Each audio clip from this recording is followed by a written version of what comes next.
বন্ধুরা, তোমরা সবাই কেমন আছো? আজকে হচ্ছে শুক্রবার। তো শুক্রবারে কি রান্না বান্না করব অনেকক্ষণ বসে ভাবলাম। এখন বাজে 1:45। তো চলো কুমড়ো শাক দিয়ে ডাল দিয়ে রানবো। তো কুমড়ো শাকটা পারা যাক। কোথায় কুমড়া? কাহা হ্যাঁ কুমড়ো?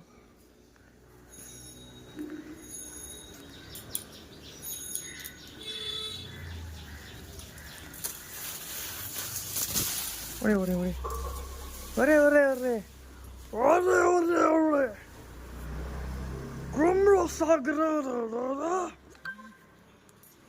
একটা ডাটাতে আমাদের আজকে দুপুরে হয়ে যাবে কি? কিও তো নিজের বাড়ির কুমড়ো শাক পেরে খেতে কেমন লাগে? দারুণ না? চলো শাকটা বানিয়ে নিই। হয়তো কুমড়ো শাক, পটল ভাজা, আলু ভাজা। তো বন্ধুরা, পান্তা ভাতের ভেতরে মুড়ি দেবো একটু। এটা আদিত্য আর আমি ভাগ করে খাবো, তো একটু মুড়ি দেবো। চলো আজকের খাওয়াটা জমে যাবে।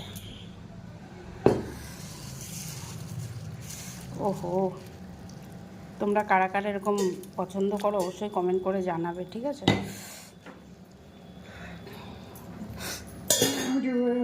ধর ধর ফোনটা ধর। চলে গেছে চলে গেছে।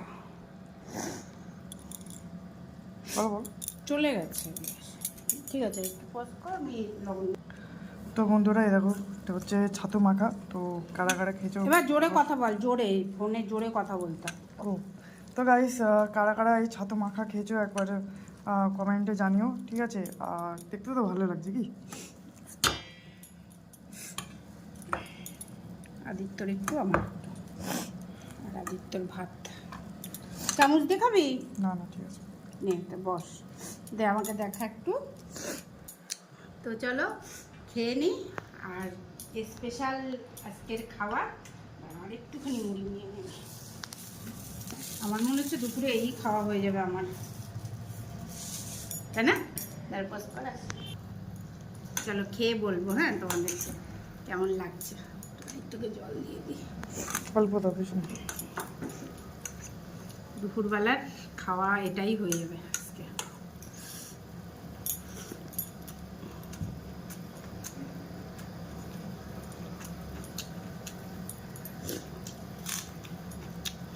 গরমে ডিমটা খাও। গরমে পেট মন শান্তি হয়ে গেল। দেখো এই দেখো, ছাতু দিয়ে, ছাতুটা বাদাম দিয়ে শুকনো লঙ্কা দিয়ে পেঁয়াজ ভেজে মাখতে হবে।